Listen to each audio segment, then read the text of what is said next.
This is a free call, but we do accept donations to different organizations each month that are supporting those who are significantly impacted during these challenging times. Woo! I'm waking up. So this month we are supporting Black Girls Code.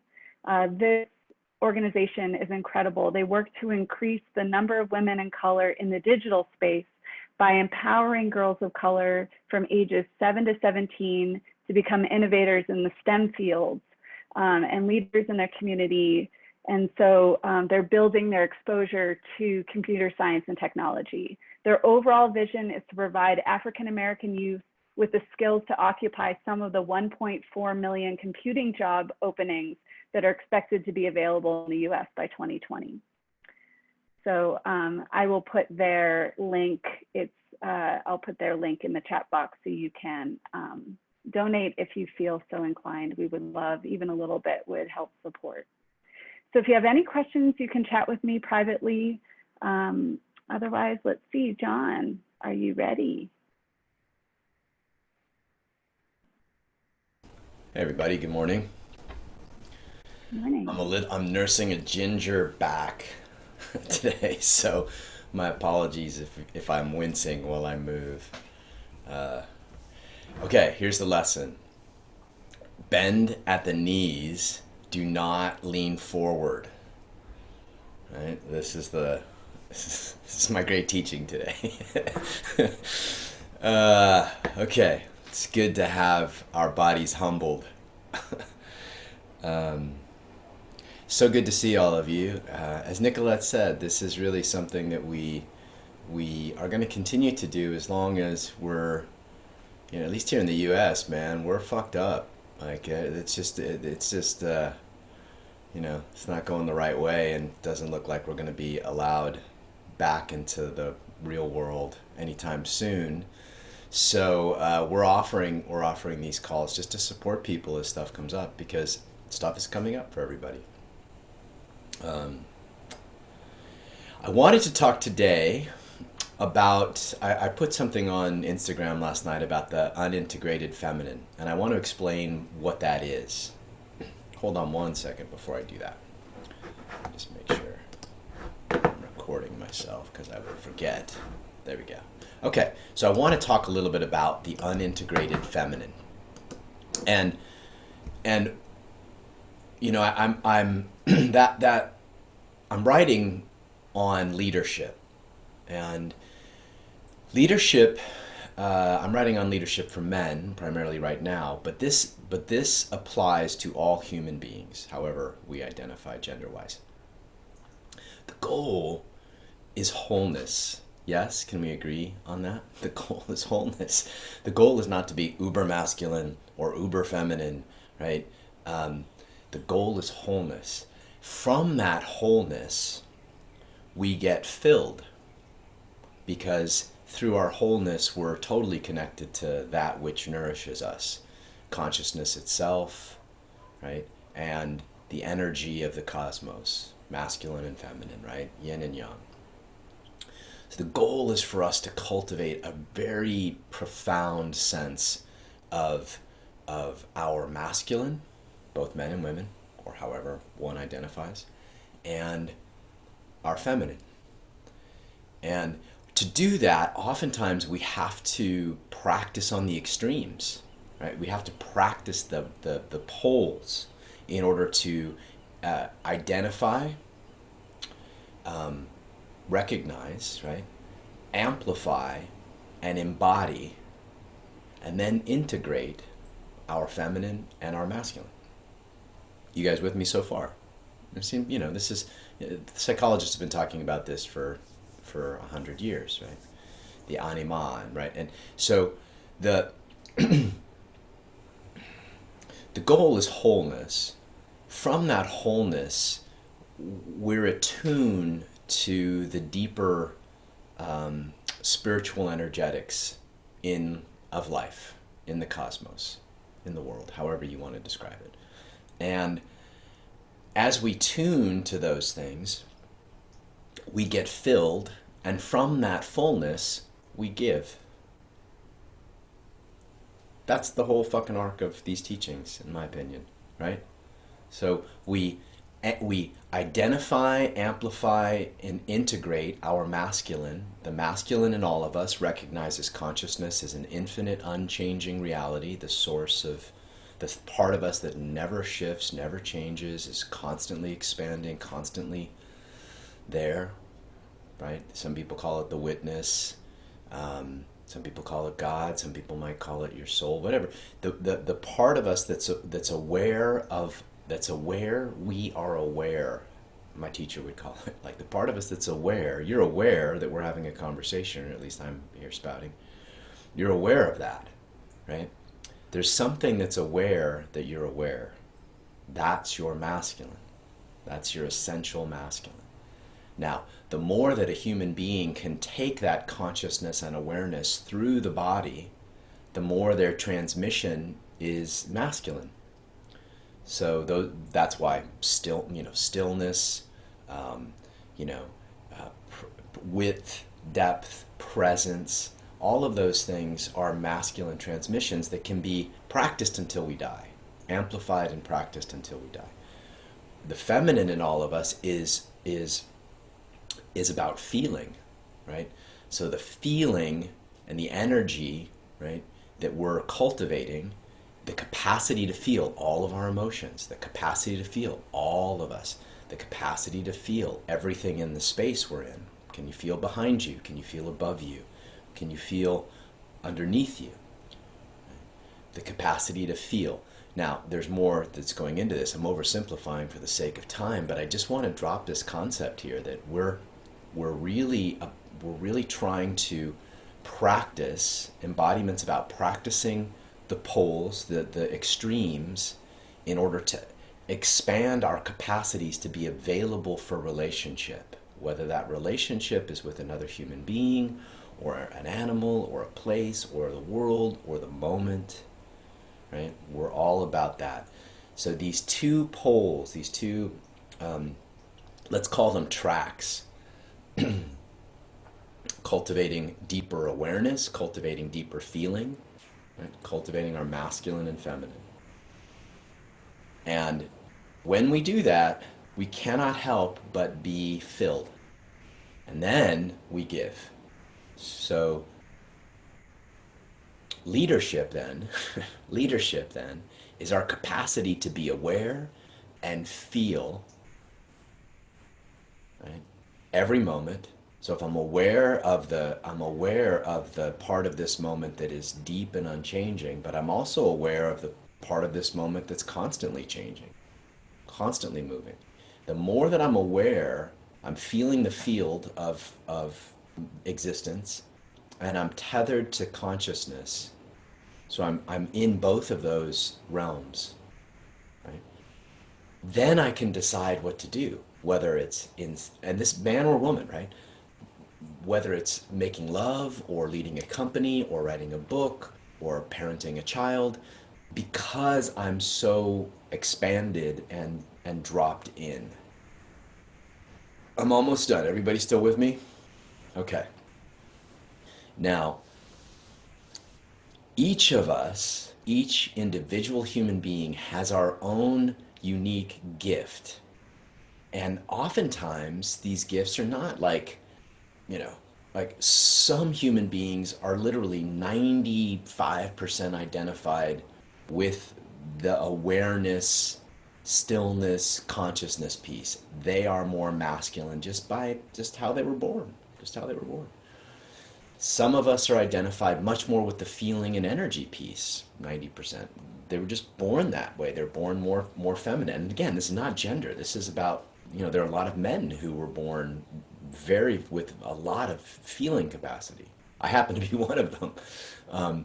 So I'm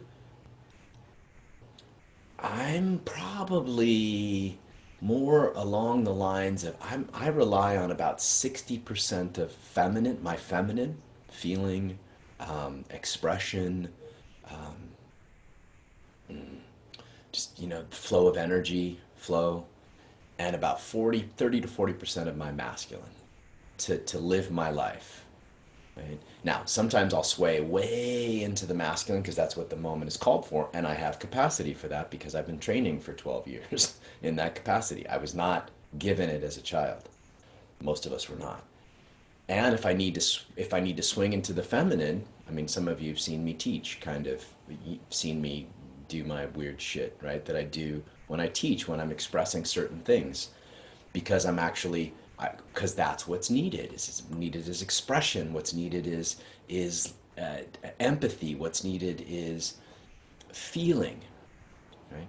And so we're constantly moving between these two things. The integration that we're looking for to become leaders in our communities and in our lives uh, requires us to fully amplify and recognize these poles and then bring them together. That's yin and yang, quite frankly. That's what yin and yang stands for.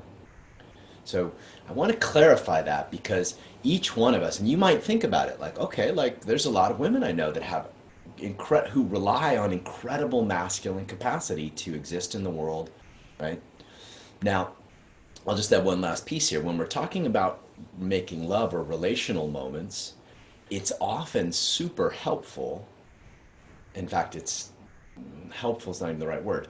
Hot, energetic, right? If one of us decides to live, to really sort of go to the extreme of the feminine pole, and one of us decides to go to the extreme of the masculine pole, then we become the embodiment of yin and yang, right?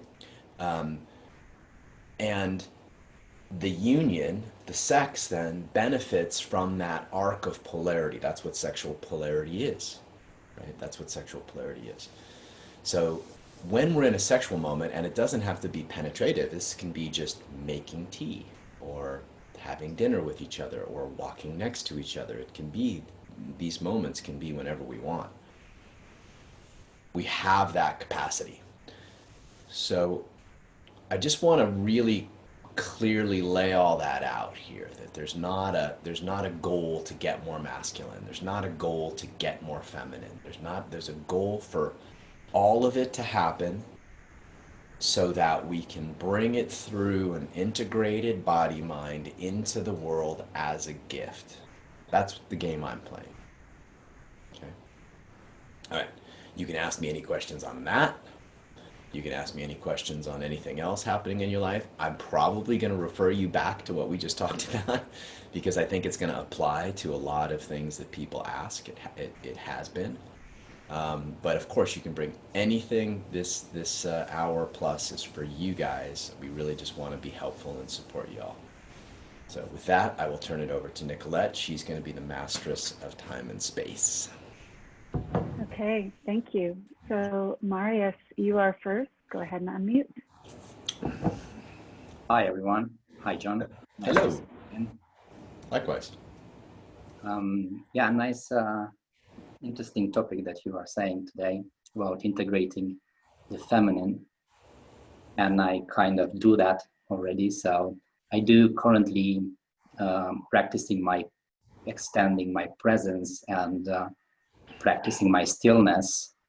But in the same time, I'm trying to feel more and think less. And I think this is like feminine in me.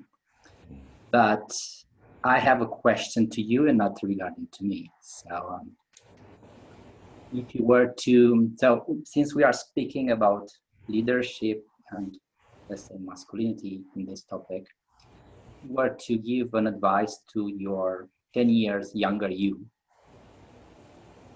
what will that be?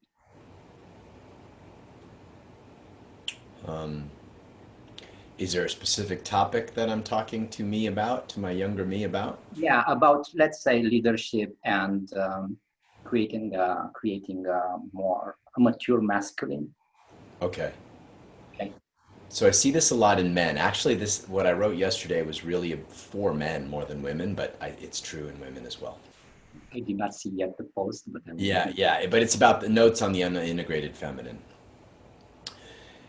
I would give myself the advice to not to cultivate the capacity to be with the feelings that I'm having, the true feeling that I'm having, without wanting to escape or leave the moment. So, so much of what I, certainly worked on in my life and have been, seeing in people that I've been teaching for a few years now is a desire to leap out of a feeling that they don't like and into the solution to that feeling. Normally, the solution to that feeling is doing something. If I do this, I won't feel this anymore. If I hide my feeling, I see this a lot in women, if I don't express the feeling, it'll go away or whatever. It's not real if I don't express it. Same with men. I see this a lot too, that there's a capacity to fix something, do something, take an action to get them out of a feeling.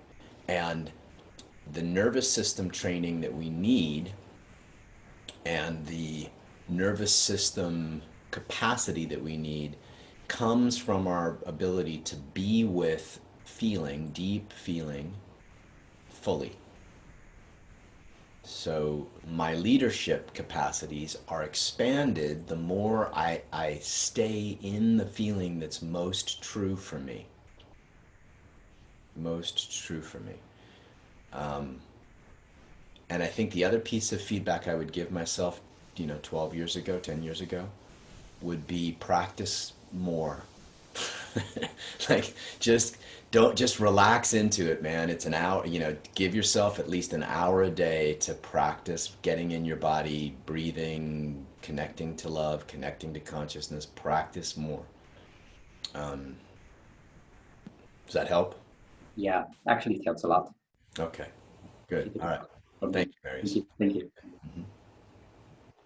Okay, thank you. Next we have Girasol. Go ahead and unmute yourself. Thank you. Hi, John. Hello. So my question is, you sent out an Instagram post and it said that you can change your karma by having a tantrum, sort of like responding in the moment. Mm-hmm. And I got really triggered by that. I mean, I get triggered by a lot of your posts, but that's really good though, because I only learn when I get triggered. Sure. But there's a part of me that feels like, why do I have to sort of put my hurt in a childlike package for it to be communicated? Mm-hmm. Because particularly in this environment right now as a Black woman, if I were really responding to everything, I would be walking around stomping my feet and having a tantrum pretty much 24/7. Right. But I find that I'm in this habit though of not expressing enough so that when I finally do express, I blow up. So given what's been happening in the fight for racial equity, I've had really horrible, tense conversations with white people that I love. And it didn't create any extra love when I did share my hurt. It just created a lot more mess to clean up. So it's kind of and then with relationships, I think I tend to do the same thing. So with my last romantic relationship, when I finally did express, it was sort of like a blow up. So I guess I'm trying to find my sweet spot of being responsive in the moment in a way that feels good to me, using my body, but also recognizing that I can't always be responsive. It would be impossible for me to be responsive in every moment. Yeah. Great question. Thank you. So because these are, first of all, the context for that answer was how do I express responsiveness? And that's just one tool of many, right? I was making the point that it's important that you do something other than just swallow it, right? But look, I have no experience as a Black woman in the United States, and so I can imagine that if you were to express yourself authentically, as you walk through a day, you might be vomiting or killing people, all day long, basically, right? And so I'm going to try to answer your question as best I can, being that I cannot even begin to say I know exactly how you feel. I'm different than most people. My sisters are half black. So I have two stepsisters who are half black. So I grew up as a kid in that environment. I have nieces and nephews who are black, live in Atlanta. So I'm connected to this as a white man more than most white men are. And most most of the time, white men especially are walking around, and I'm saying this because I want to address racial inequality a little bit with your question. Walking around numb, feeling numb to, and not just white men, men in general, right, are numb to the reality of this is their unintegrated feminine. They do not have their feeling bodies turned on to what's happening in life. Instead, they're focused in their head trying to win in whatever it is that they're trying to do, the game of life, either in their relationships or making money or whatever the fuck it is, right? Getting more recognized, having more impact. So they've turned off their feeling bodies. Are you aware of what I'm saying? Now, this is true for a lot of men, not just white men, but white men in particular are really fucking horrible at this. So your feeling snaps them out, your responsiveness snaps them out of their lethargy, numbness. I'm trying to think of the right word. Like actually brings them more to the surface because they can't ignore your feeling is so potent. Does that make sense so far? So part of your gift to the world is your pain and is your hurt. Now, I'm not saying that, I'm not trying to justify it in any way, but I'm just saying it's what is. Like, I imagine what is that you're fucking heartbroken most of the time, right? So anything other than that truth fully expressed through your body, I'm going to say as much as you can possibly do it, is a withholding of a gift that would actually make people more conscious, especially those around you who are numbed out. Does that make sense? Now, this could be a romantic partner. This could be somebody in society. So the tantrum is not as much for you, although it benefits you. I'm going to go back to your tantrum piece. It's for everybody else who doesn't know that that they're breaking your heart. And so let's say you're having a conversation with a white friend, right? And they say something that's just kind of because they don't understand their own privilege, which I've done many times, right? Probably in this conversation. And so, but you have this hurt that's in your heart. It doesn't have to be a tantrum. It could just be a sigh or a whatever it is that's an expression of the truth of your heart in that moment. It's not just for you, although you benefit because you're not clamping down on it. It's for the moment. It's for love. It's for consciousness. So when I'm talking about changing karma, we change our karma by taking the focus off ourself and putting the focus on love and consciousness. And we do that by revealing the truths of ourselves. It's kind of a weird paradox, right?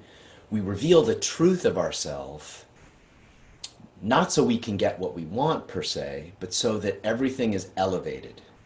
It's that thing I started with where we become more attuned. When I say your feminine integration is literally your recognition and amplification of your heart's truth. That's a way for you to honor your own feminine. In doing that, when you do that, you're aware of the energy of the universe moving through your body, and then you express it in the moment in some way. It doesn't have to be a tantrum. It could be a song. It could be a sigh. It could be whatever. And everything is elevated. Consciousness and love are elevated. Are you with me in that? Does that make sense? I want to stop and give you a chance to respond. Yeah, I think I just, if I were to walk around about all of my feeling, I am in continual heartbreak. Who's not, you know? Yeah. And so I think there's a part of me that feels if I do that, I'm giving away more of myself, and I need to like preserve a lot of myself. So it's like I want to share my heartbreak, but I feel like I want to be filled up when I share my heartbreak. You know, so maybe it's Are you best to truly not? I want to push back a little bit because most people, when they share their heartbreak, do not feel empty. I think that that's a story that a lot of people have is when I share my feelings, my sadness, my grief, all of a sudden I'm empty. I don't see that with people. And I would challenge you on that as an exploration. Let's just call it an experiment, right? Like, try it and see, like, try. And look, again, I can't even imagine what it's like for a black woman in the US today. I can't. I can't. I'm just, I just know that even right now, as you started to tear up and express it, I felt fuller. I don't know if other people on the call did. You can raise your hand if you felt like fuller from your expression. I would try it as an experiment. I would say, okay, I'm going to just reveal 10% more this week. You know, I'm going to give myself permission to be a little messier, to not have to hold it together, and to be aware of what it does. Now, oftentimes, there's one other piece to this that's very yogic, and maybe you've heard me talk about this. There's a difference between revealing the pain in our heart, and this is true for all of us, versus projecting the pain in our heart. And that's a trick, you know, I mean, that takes a little work to be, so revealing the pain of our heart is an opening outward, and it oftentimes will soften the actual blow of energy, right? You know, did you see the right. picture I've of been the doing the woman? projecting one. Yeah, yeah, most people are. Most people are. Most people are. Did you see the picture of the woman, you know, the naked woman in front of the, I mean, who didn't see this picture? It's a beautiful picture. Could you feel that she was opening in her pain? That was a posture, a pose of revealing. And we could all feel it. Like even though we weren't facing her, even, you know, who knows what the officers were feeling. But it was There was also a revealing. pose of like tremendous vulnerability too. So I'm not sure I want to walk around the world with that kind of pose, you know? Do I Yeah. really want to walk around being that vulnerable? Probably not all the time. Probably not all the time, my love. You know, um, this is a personal choice. I can just tell you that when you do, more often than not, people around you will feel more full and they'll be drawn to you. And I want to argue this. This is hard for me to argue because again, I'm a white man, you know. Um, but I've experienced this with my feminine. I want to argue that a revealed heart is often the safest place, and the parts of us that think it's not are remnants of our childhood wounds, because we learned as a child that if we revealed our heart, it would be met with harshness. And I want to argue that the safest place actually is a fully expressed heart. That more often than not, you're going to evoke the best from people around you in that place of a fully expressed heart than a withheld heart. Now, I'm gonna offer that to you as an experiment, and you can try it and come back to me next month and go, motherfucker, like I did not work at all. But I just have seen it too many times now where somebody really drops into the ache in their heart and they let their heart be seen and everybody else around them is elevated. So my suggestion would be pick your moments, right? Pick the moments that really matter and try. I remember I remember I was in a relationship, I don't know, sort of 8, 9 years ago. And I was so heartbroken. It was a weird dynamic between me, my new girlfriend, her ex-boyfriend. I was super jealous. I was having all kinds of feelings come up. And I was trying to hide them because I didn't want to seem emotional, or I didn't want to seem jealous, or I was trying to hide my. And I remember the night I made the conscious decision, I'm just gonna fucking reveal what a mess I am. I'm gonna let my messiness shine. And I was, I revealed my insecurities, my heartbreak, right, all of it in front of my partner, who I didn't know what she was gonna think. The liberation that I felt by not hiding the messy, wild heart that I was experiencing is something that changed my life. Something that I'd never done it like that before. Because as a man, I always judged that part of myself, right? And there's a lot of women who judge their own messiness, who judge their own, right? And maybe there's some of that going on in you. Maybe you learned, like, I gotta be strong, I gotta keep it together, and some of that's probably true. Probably some of that's true. But maybe not as much as you think. And maybe there's more space for you to reveal the ache of what it's like to be, a black woman in America right now. Can we mute Nicolette? Yeah. Maybe you'll actually touch people that would not know. You know what I mean? And if you can't, look, I totally understand that. But I do think that it's worth trying as an experiment, since you came to me and asked, I'm just giving you my honest opinion. As an experiment, try to reveal more of your heartache, 10% more, 20% more, and see what it evokes. See if it evokes more compassion, more depth, more feeling from the people around you, especially men. So again, I want to please push back on me if I'm missing something or it doesn't land.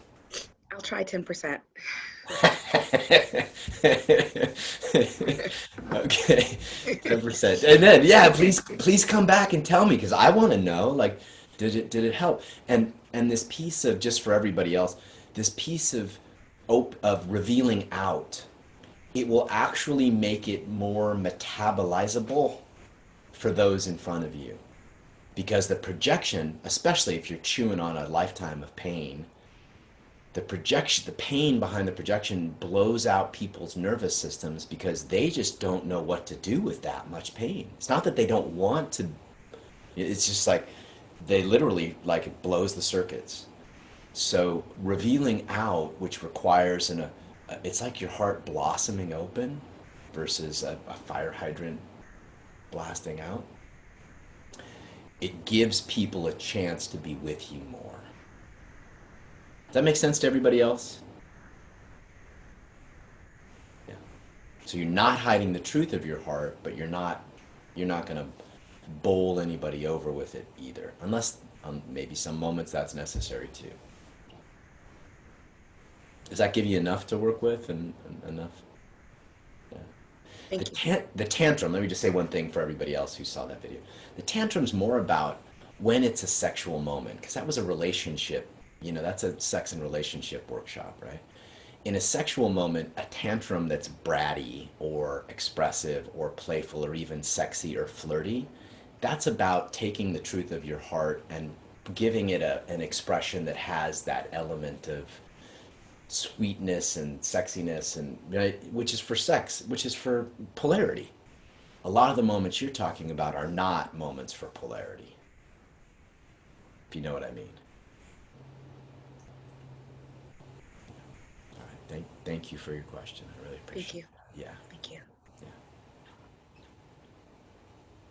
Okay, thank you. Next, we have Elizabeth. Go ahead and unmute yourself and ask your question. Hi, everyone. Hi, John. Hello, Elizabeth. Hey, This is all so great. I feel like there's such an art, and I can't see you for some reason. I can only see Nicolette. Okay. Okay, well, I'm just going to talk anyway. Yeah, So, I can see you. I can hear you. oh, I can Yeah. see now. Okay. Yeah.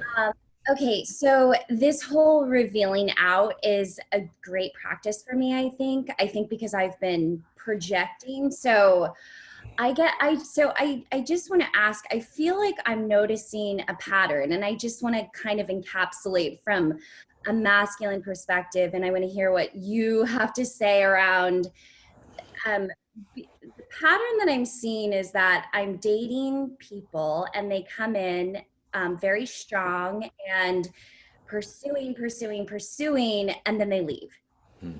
So I feel maybe I'm projecting and blowing the nervous system for them to just completely quit.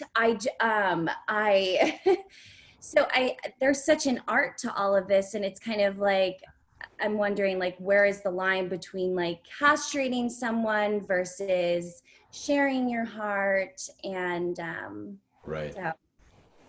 Well, that's so those are two different but related topics, and so let me try my best to address them both in a little bit of a artful way.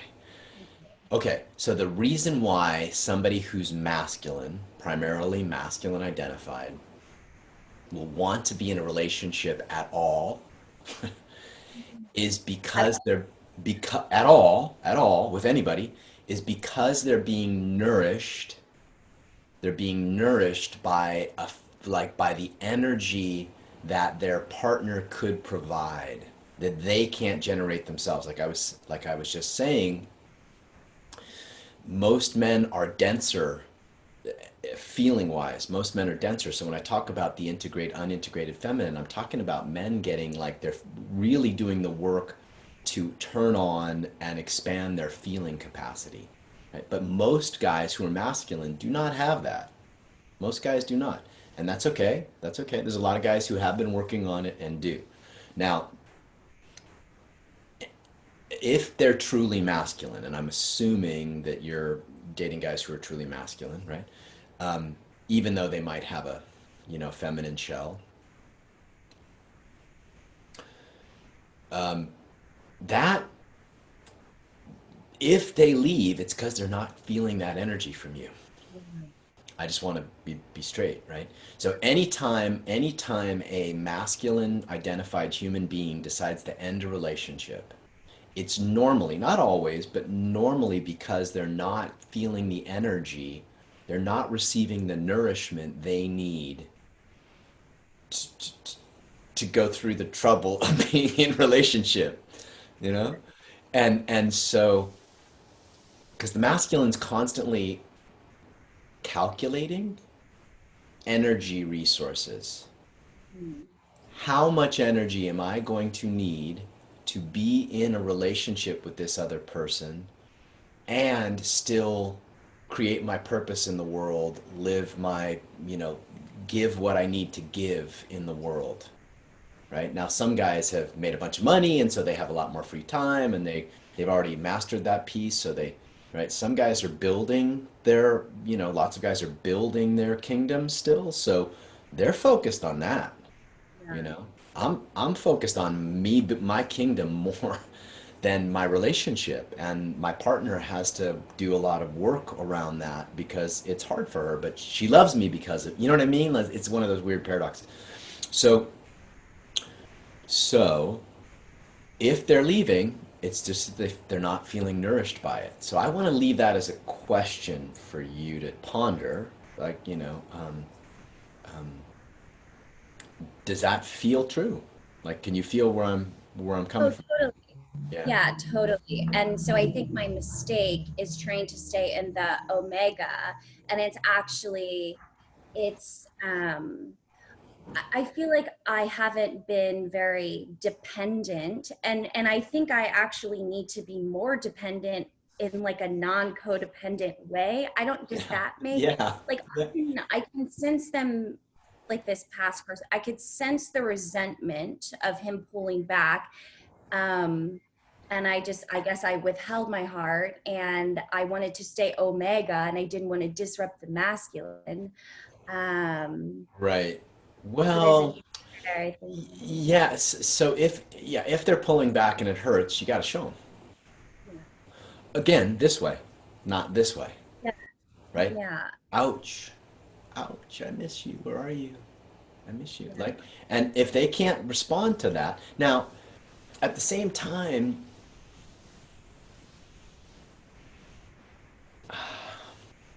you touched on something that I think is important, which is the gift of your, like, you occur to me as somebody who kind of has it together, like has a lot of life's things together, right? So can you guys feel that? The rest of you feel that? Like the part of her that's like, I got my shit together. Okay. So there's that part of you that doesn't have your shit together. Yeah. That is actually a gift for a masculine identified human being. Because your helpless heart, so to speak, let's just call it that, your helpless heart, which freaks women out a lot when I say that, but your I'm helpless, like, yeah, the part of your heart that actually needs him to lead you someplace you can't lead yourself. Like in life, you can lead yourself all kinds of places. But in love, there's a part of your heart you can't lead yourself into the deepest place of your heart. Just like men, most men can't give themselves the energy they need in order to feel nourished. Right? We can't self-generate that energy. You guys can give it to us as a gift. Right? The sexual energy, the flirty energy, the devotional energy, the playful energy, right? We can't self-generate that. It's much harder. We can, but it's much, much harder. And ultimately, excuse me here, we can't take ourselves there.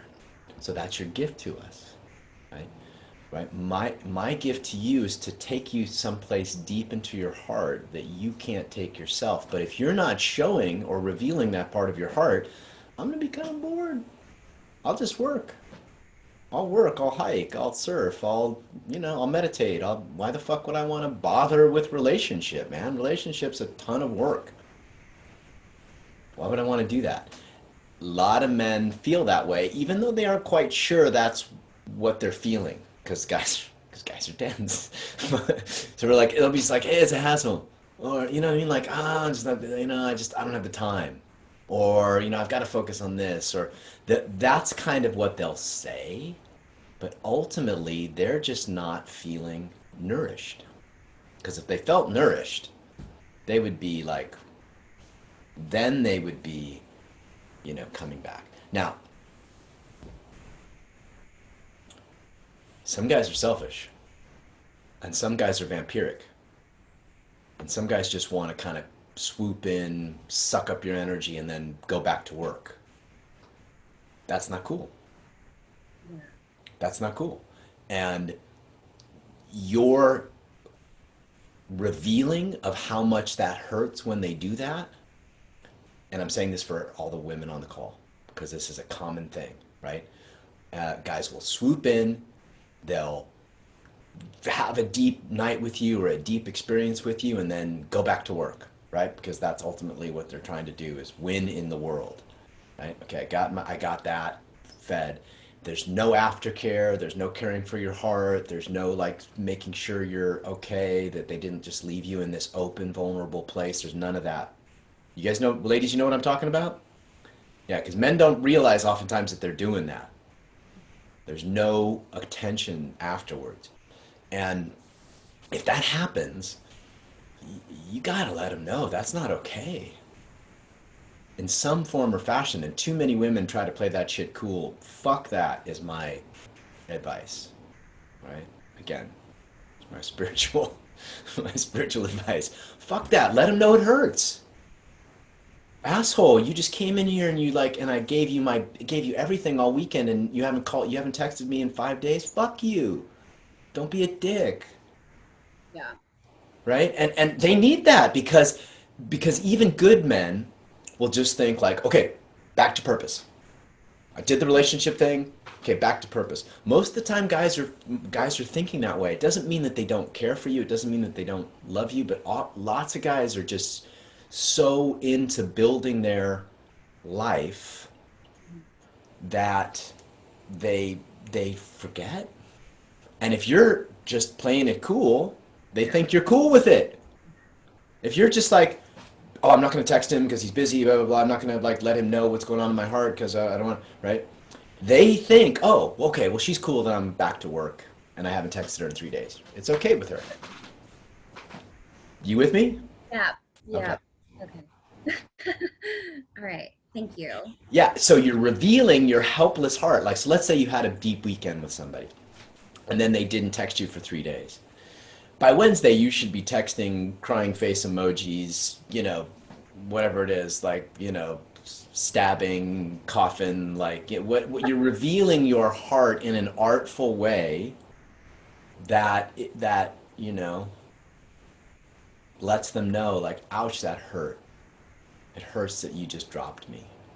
And so for the guy who's completely said, I want to take a break and just kind of ends after, like, I mean, as the omega, I mean, you can't go call him, right? Like, I mean. Well, if he says, I want to take a break and it's done, then no, you don't call him.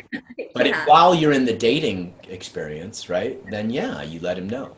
And so yeah, if he says, I want to take a break, then no, you here's what you do. When a guy says, I want to take a break, if you truly care about him, as a human being, you bless it. I bless you. I hope you find the kind of relationship you're looking for. I bless your purpose. I want you to be happy. And if I'm not the woman for you, or I need to do some more work to be fully expressed in relationship, whatever it is, but you bless them. You thank them. You thank them, like maybe he did try to make you happier, maybe he did try to take care of you in some ways, or maybe he did try to show you a good time, or maybe he did try to care for your heart. You thank him for that. You bless him on his way, right? But in the relation, you do the same thing in the relationship, of course, but it's the full spectrum. Devotion and also your hurt and your disappointment and your helplessness, like the whole spectrum of feminine emotion. This is what I was talking about at the beginning of the call. The whole spectrum of it, the messy stuff, the devotional stuff, the angelic stuff, the Black Widow stuff. I mean, like the whole range of feminine energetic is your palette of expression. So the parts of you that you don't want to go to, like I imagine for you, messy, like is the part you don't want to go to. Is that fair to say? Oh yeah. Okay, that's your unintegrated feminine. Right there. The part of you that's like judges your own messy heart or your own helpless heart, that's the part that's the unintegrated feminine. Men have it too, for sure. A lot of men like holding back their messy hearts. That's their unintegrated feminine. So that would be the arc of work I would give you. Does that make sense? Yeah. Yeah. Right. Yeah, and look, this is a lifelong practice. This is hard. I know I'm making it sound easy. It's not easy to be this vulnerable, to live this vulnerable, to live this open. It's not easy. So just notice that we're going to have in all of these practices and all the ways I'm talking to you guys, there's a an angle, there's a elevation that happens over time, but of course you kind of speaking more like dude now. There's a graph and you kind of go up and down, up and down, up and down, but you're basically the axis tilts up. That's kind of what practice is like.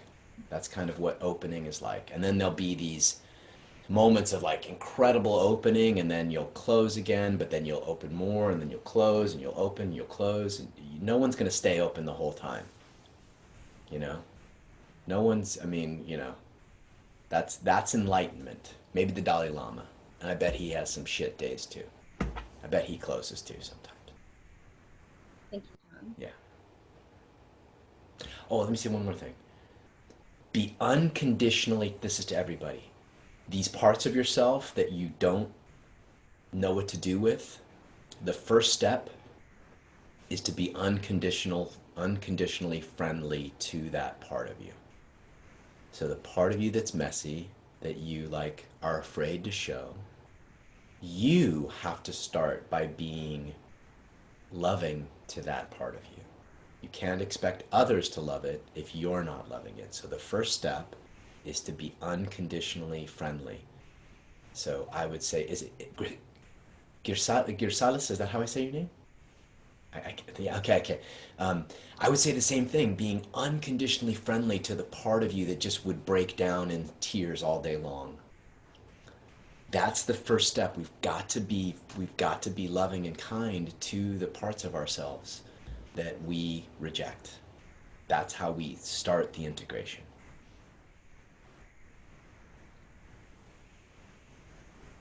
Okay? Thank you, Elizabeth. Thank you. I think we have time for one more. So we're going to go to Patricia. Hi. I would love to start by thanking you, John, for the space, and Nicolette, and everyone who's been here for all of these sessions for their sharing so authentically. It's beautiful and super helpful. Okay, so my question is regarding specifically sexuality. And this moment when I'm a female and my partners are male, when they come like from work or they're in their mind and they want to approach you sexually, but you're not feeling the connection when they're in this energy of, you know, rushing in and doing stuff. Yeah. Okay. So the question is, in that moment, how do you say no? Because I don't like this way. But yes, I want you. So it's not a no, but it's a not yet. It's a no. Yeah. So and not yet, or not like that. Yeah, exactly. Not like that. That's the question. And particularly the more I've seen, the more a man is in this very hard energy, the less he's able to tell that it's a no, but it's a yes, right? Yeah. I'm sort of familiar with the language of this type of work, and I know that, and I'm quoting this, you're not supposed to be the masculine and say no, because you should be doing this and this. So you're not supposed to go into that. Yeah. But then my question is, how do you do it? Well, no is expressive. No is expressive first. So what you're saying is that you don't want to be directive, right? You want. I mean, I'm not afraid of being directive, I think, but I am afraid, and I'm not liking the way this sounds. Yeah. But I don't want him to be hurt, and I don't want him to think. Yeah. Okay. So I know exactly what you're talking about, because this is very common with a lot of women, and like I said, men are kind of dense sometimes, and you're pointing out a perfect example of where they are dense with regards to the feminine body. Yeah. Right? They're dense. I'd say most white men, at least, are dense to the pain of Black America and of racial inequality and all that. They're just dense to it. A lot of men in general are dense to the pain in the feminine body. Okay? And you're pointing to a perfect example, but you could extrapolate this out to all the complaints about Me Too. A lot of the complaints about Me Too, like, you know, a lot of guys just are dense to no. They don't understand the difference between not yet and yes, or not like that and yes, right, or no. So your art, and I'm using that word very consciously, your art is how can you express the truth of your heart, which is not yet or not like that, through your body. So let's say let's say he comes home and he just comes straight for you and starts kissing you and grabbing your ass and, you know, like just coming on like a freight train, right? If you might just have to open your eyes and say something like, I don't know, like just, yeah, even a sigh like that, or even something, maybe you even like, you know, it's hard because at some point you kind of have to get directional. So I want to acknowledge that, because you have to give some, you have to explain it. However, the words, like most communication, are less important than how they're communicated. So let's say he's coming in like a freight train. You can put your hands, you can put your both, I don't know if you can see me, but you can put both your hands on his chest and brush down his energy, which is literally going to brush down his sexual energy, and say, slow down, big boy, right? Or like, just, or, you know, slowly, right? And so then he slows down. Let's say you do that and he slows down. The next moment he comes at you and gives you a very tender, slow kiss. Maybe that feels good. So then you say, you let him know yes through your body. Are you with me, Patricia? I can't see you. So Yeah. so then you let him know in that moment, that's a yes. Like that is a yes. Okay. Then he grabs your ass too fast. And so maybe you bite his lip and you let him know, like, that's a no. And then he like slows down and like maybe he lifts you up very beautifully. And then you through your body let him know that's a yes. And then that's a no, and then that's a yes. And then until there's like until you've actually helped tune his nervous system to yours. Are you with me on that? Yes. Yeah. Okay, good. And it's not easy. It's not easy. Yeah. You might make you now this is your art. I've just gave you some examples of it, but you might make sounds. You know, if you're going to be directional with as much love through your body as possible. Okay. Just so that he knows, like, hey, I'm not trying to castrate you, or I'm not trying to, you know, I'm trying to teach you my body, right? So just, and again, this brushing down the front of the body helps to calm heightened sexual energy and anger too. So it's a very, in Qigong, when you do this kind of stuff, you're brushing your own energy down. So you can actually do this for a partner, right? So you're brushing the energy, the anger, the hot energy, you're brushing it down. So for women to be able to brush that down, and you can just say, you know, like just, you can, if you say, you know, not so fast, you know, handsome, right? Or whatever, like, you know, and you just kind of, unless he's a real being a dick about it, then you have to punch him. Yeah. If he's just turned on because he finds you so beautiful, right? It's not like you want to crush that. You just want to help direct it. Does that make sense? Totally. Yes. Yeah. And then you watch him. Like, okay, does this help? And the key is that the yes has to be just as energetic as the no. Right? Most of the time women will be highly energized in their no, but their yes is lacking. It's not, so the guy doesn't necessarily feel it. He's not quite sure what's a yes and what's a no. So the general rule of thumb is to amplify both as artfully as you can. As artfully as you can. Like, so the tantrum, like let's say he comes really hard and it's just too much. Well, then you throw a tantrum. Then you like stomp your foot and go, That's a perfect example of when to throw a tantrum. So you're continuing to stay kind of, and then he moves his hand really slowly around your waist, and then you might sigh and smile. So now he knows, okay, that's good, because for the most part, men want to make you happy. They want you to be happy. They want to love you well. They want to fuck you well. They want to take you someplace. That's true, men, right? I mean, it's pretty, pretty obvious working with as many guys as I have over the years. They really want to make you happy. They might not know how. Right? They might not know how. They might just have learned a lot of bad habits. A lot of bad habits. And it doesn't mean they're bad people. They just have bad habits. And they get mixed messages. Men get mixed messages. Come in, be bold, be confident, but, feel me completely.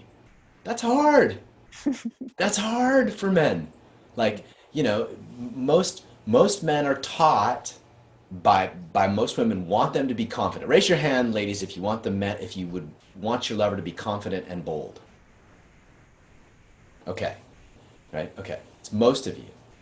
Now, most men have not learned how to be confident and bold, but incredibly sensitive. That's their unintegrated feminine.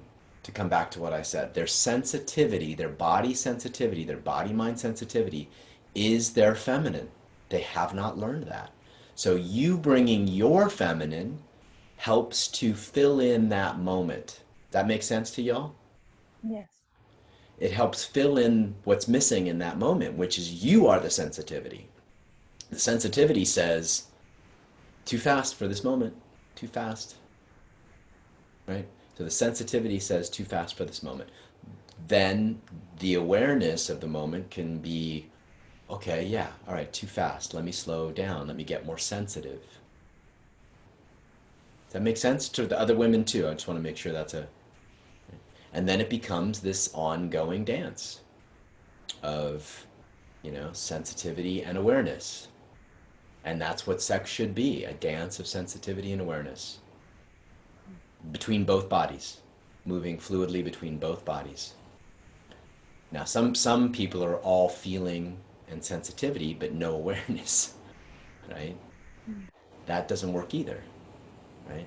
So, for example, a great example of that is being what's a good way to put this? Not being aware that your energy may blow him out sexually. Now, blowing him out might mean he comes in 30 seconds or a minute, 2 minutes, whatever it is, right? So that your awareness of how much energy his body can take, whether it's anger, sexual energy, flirty energy, whatever it is, your awareness is your masculine. And the part of you that doesn't want to be aware of that is your unintegrated masculine. I'm just coming back around. You guys know what I'm saying? Yes. Okay. So your unintegrated, your masculine is aware of what's right and what's wrong, so to speak. It's aware. Like, no, this is too fast for this moment. Right? Your sensitivity and your expression are your feminine gifts. And when you can bring both together, when you're aware, oh, I could give him this energy and he could take it. If I give him this energy, he can't. Ladies, do you know what I'm talking about with your partners? Right? It's this, I just want to give him all of me. That is you not being aware of what he can take, assuming he's a decent guy. Now, your awareness of what he can take in the moment is a very mature skill set to develop, and that's part of your work with your own masculine, your own awareness. Does that make sense for the women? I just want to, not trying to say you absolutely should express yourself. However, the way you express yourself and the sheer force that you bring to it has to have some awareness. Otherwise, men will go into fight or flight. And that's what happens when they say, I cannot, we've all seen it. I've done it. I can't. And they walk out. Or they fight you because you're now a threat to their nervous system. It's hard being a woman. As I have no idea. But it's just hard. It's just hard. Like, it's just hard because, you know, men are behind. I'm saying this with all the love. I mean, I love men and I work with men a lot. But we're kind of behind y'all. Kind of behind y'all in terms of just the capacity to express and feel and come out. We're still coming out of a lot of density. And there's some men who've trained, a lot of men on this call, have trained their sensitivity, have trained to be more sensitive. But in general, the regular population is not. So, Patricia, does that help you in your...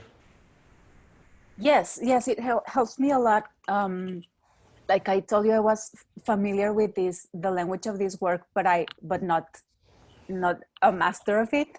So I did think of, you should not, like a sin, like you shall not give direction to the man, you know, particularly during like a moment where the sexual energy is very present. Well, I think it's okay if you're doing it if you're doing it artfully. If you're doing it artfully, because you're not, it's not castrating if it's done with love. Like, you know, slow, my love. Yeah, I love this part where you said, be directional, but with love. And this is... Yeah, and see, now this is all, I'm not the guy and I'm not there in the moment. I'm not watching you guys in a workshop. If I was watching you guys in a workshop, I could help direct you. But the part of you that, you know, that can watch, like, oh, okay, like he took a deep breath, he stayed with me, his heart stayed open, he relaxed. Now I can do this, right? So you've got to be aware as well. Yeah. You've got to be aware as well. I would love for all men and all women to be able, for all women, let's just say, to be able to do nothing but relax into their feminine and express themselves completely, moment to moment, at all times. The problem is that most men have no fucking idea what to do with that much energy. No idea. So it's kind of incumbent upon y'all to learn some levels of awareness, and it's helpful because we're human beings and we don't have that capacity to always be this way or always be that way. So you're working with a human being who has a certain limitations, and your compassion for those limitations, I'm talking to the women now mainly, your compassion for those limitations is beautiful, versus your anger at them, which does not help much. You get the difference? Yeah. So what you're noticing, Patricia, is just his limitation of what to do with his turn on. That's it. He just doesn't know what to do with all that fucking energy. Like, he desires you so much that he doesn't know what to do with it. And your capacity to artfully, like a sorceress, really, use your hands and your breath and your eyes and your voice and your body to, like, take all that energy that he's feeling and sort of sculpt it into a magic moment. That's art and magic. That's sex magic right there. You get what I'm saying? Yes. That is. And I totally love the part about, because I've been focusing on this issue for some time, how to say the no, but I also love what you said about also magnifying when he's doing it right. And I'm on for that. Yeah. Like just a deep sigh and a yes, like just like that. You could even, I like that term, just like that, or like that, yeah, like that, yes, like that, my love. Yeah, but it's a yes. It's just a whole body yes. So that and to do that, I mean, the whole reason, you know, we have a bunch of these practices on the virtual workshop. And if you aren't part of the virtual workshop, you can get like a 7-day free trial, go in there, pig out on everything and do as many practices as you want and then leave. But the practices that open your body help with responsiveness. So for those of you, I'm talking to the women who are really wanting to amplify and tune into your responsiveness, you've got to do some of the embodied movement practices, because Otherwise, you know, that's CrossFit won't cut it. Running won't cut it. Even yoga is still very linear, right? Yoga was pretty much created by men, right? So it's got to be dance and pleasure and nonlinear movement and breath and all that kind of stuff that helps to tune the feminine body to the energy, the flow of energy that's wanting to come through you. So all these questions about responsiveness, responsiveness does not happen without feminine practice. Men too. Men too. Men need feminine practice. I do it multiple times a week. Okay. Does that help, Patricia? I can't see. Much. So I just want to make sure. Thumbs up. Okay. Let us know how that goes. Sure. Okay. All right. I think we're out of time for today. Yes, I have a few announcements to close us off. We have our next community call coming up August 18th, so in a month. Same time, same place. Also, again, you can donate to Black Girls Code. I just put the link here in the chat box as an offering to support those who are supporting those who need support at this time. Also, we have an office hours call this evening at 5 p.m. for our virtual workshop. So if you haven't joined our virtual workshop yet, that's a great way to step into the community. You can join with that free trial, come into our office hours call, and then start enjoying all the content. We have we have so many practices in there that you can start today, as well as content from all of our past workshops. And then we do have an online immersion coming up, a day-long online immersion in partnership with the Den Meditation Center. And I just put the link in the chat box. That's on August 15th if you want to dive into some of these practices led by John live. All right. Thank you, everybody, for your hearts and your questions. And it's always a pleasure to spend time with you. So thank you very much. And we'll see you down the road. Thanks, everyone. Bye.